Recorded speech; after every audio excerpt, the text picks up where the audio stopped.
Hey, the Muffin Show here, and today I wanted to share this video. This is actually recorded a while back, but I got kind of caught up with some other stuff. This is actually back when there was the weekly that was it was all jump pets. And, I mean, although just a bunch of jump pets can get a little bit stale, after a while, the one thing that is really interesting, and I wanted this game to showcase, is just how weird and strong the interaction is between the Loveland Frogman and Onion. Because what I found is if you give Onion to Jump Pet, so that once the first space is open, the Jump Pet will jump to the front, and then since it's in the front before it attacks, it has the Onion, so it will jump back.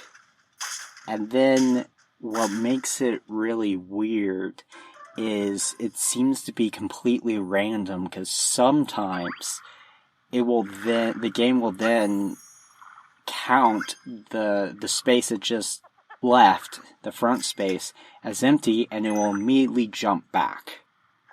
But then other times, for seemingly no reason whatsoever, it won't count the space it just emptied, and whatever pet was immediately behind it will move up, and it's only once that pet has been knocked out that jumps. Which led to some weird situations where you kind of had to position it because it wasn't consistent. I think it's just one of those things that the jump pets were not introduced in the pack with Onion, and it's something that I guess was just fell far enough down that it, as far as I know, it's still working that way. Here I'm freezing the Lucky Cat. I kind of have two options here. I could either, well, that kind of seals it, finding that other Lucky Cat. I was considering just getting 2 gingerbread men and having 2 Lucky Cats, but now since I have so many, I can just get a level 2 with 2 extra experience with a gingerbread, just going up into level 3 each battle. We are in, this is up to 8 player. There weren't that many players online doing weekly at the time, so I'm basically just going up against 3 other people. Happy about getting that giraffe. Giraffe is it's just the baseline for tier 3 scaling pets. Whenever there's a new tier 3 scaling pet, it's always, how does this stack up to giraffe? Because it needs to be as good as giraffe, otherwise it's bad. But if it's better than giraffe, that means it's really good.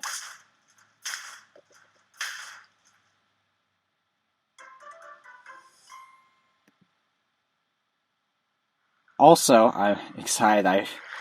I don't know at what point I got the dolphin mascot, because I don't remember ever getting it.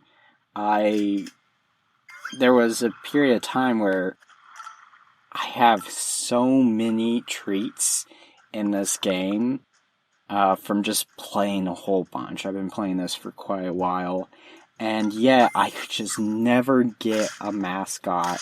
And I was like, please, just give me anyone.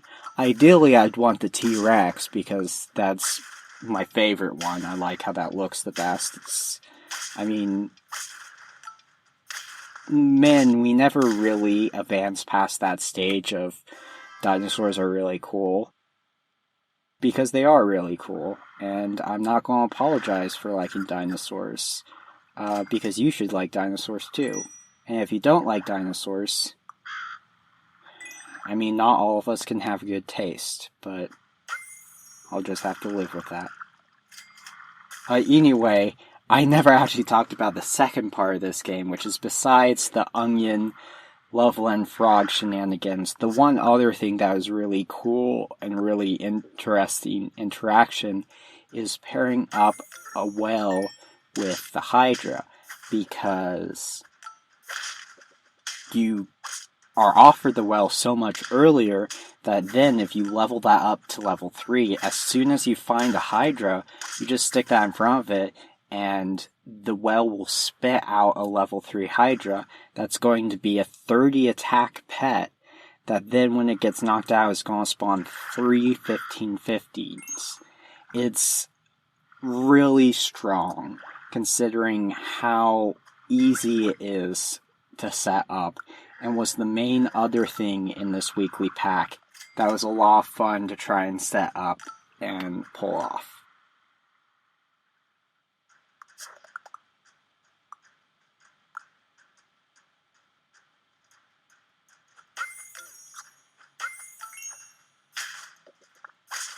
Our opponent's running the secretary board, just spamming pets strategy. Fortunately, we have some decently sized pets. We got some good early game scaling with the baboon and the giraffes.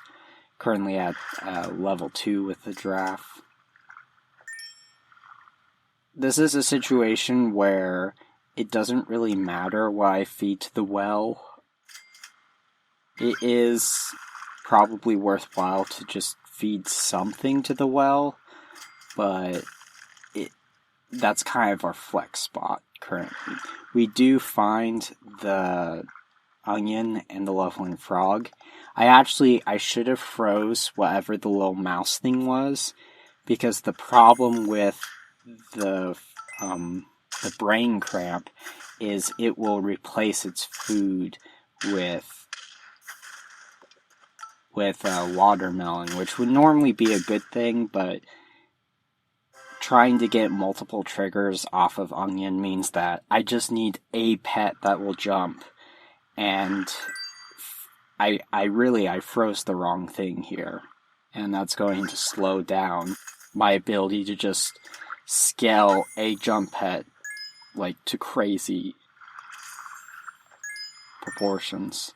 It is nice getting the level 2 Frogman. Again, I passed that is probably the biggest mistake I make in this game, is just passing on those. It's not the strongest jump pet, but it is a jump pet, and I really just need a pet that has the ability to jump to the front. Otherwise, the combo doesn't work. Our opponent has gotten their secretary bird up to level 2, so even more stats off of that. So we are going to lose there, but we have more hearts currently than anyone else, and with the well in the shop, it means as soon as we find the hydra, we're going to have a fairly strong just combo there, as well as all these Loveland frogs just waiting for a jump pet. And here's where I finally wise up and grab one. I did also freeze the cobra. I think it was the game before this, actually. I went up against an opponent that used onion on the cobra to scale it a bunch, and had gotten it to like level 3, so it just was doing so much snipe damage. And it was really brutal, and I kind of wanted to do that. Unfortunately, not going to get a huge cobra in this game. You can only really go for so many cool things at once, considering you only have 5 spots, but I still think this is a pretty fun strategy.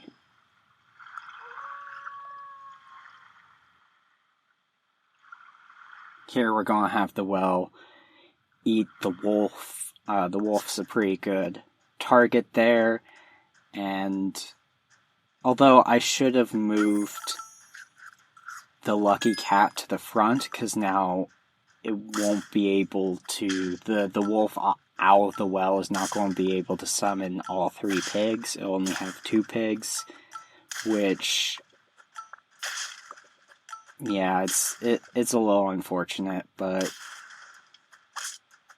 shouldn't make too big of a difference here. We still got a lot of stats, and we managed to tie it, which is pretty nice. Feels pretty good.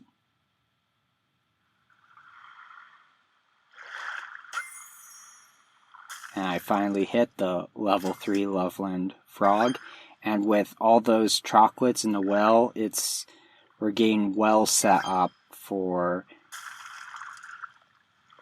gain. Oh, and there's the hydra. So yeah, I freeze the other chocolate, although I really don't need it at this point. The combination that's really strong is you just need the well at level 3. Otherwise, the rest of the stuff doesn't really matter. And our lucky cat, as nice as it's been, getting +2 gold every turn and really helping give us the flexibility we needed to get this all set up. I'm sorry, I just lost my train of thought. I was just watching this mouse jumping all over the place and just got caught up in it is crazy. Up to 18/18 in stats every turn. It's a crazy amount of stats. I find honestly a better jump pet, but the mouse already has such a big lead, although it will be max statting itself out. Not this battle, but the following battle, it will have fully maxed itself out. Oh no, it is this battle. Oh yeah, I'm just terrible at math apparently. But there it is. Look at all those stats. And there we have it. Level 3 well eating the hydra and level 3 Loveland Frog. Didn't get an opportunity to stat up the tigerfly, but got to max stat out our little jumping mouse. So that's a fun combination if you're ever experimenting around with a custom pack. It's a lot of fun to just instantly turn a hydra into a big boy with a well. If you enjoyed this video, I'd really appreciate a like and subscribe, and I'll see you in the next video. Thank you for watching. Bye-bye.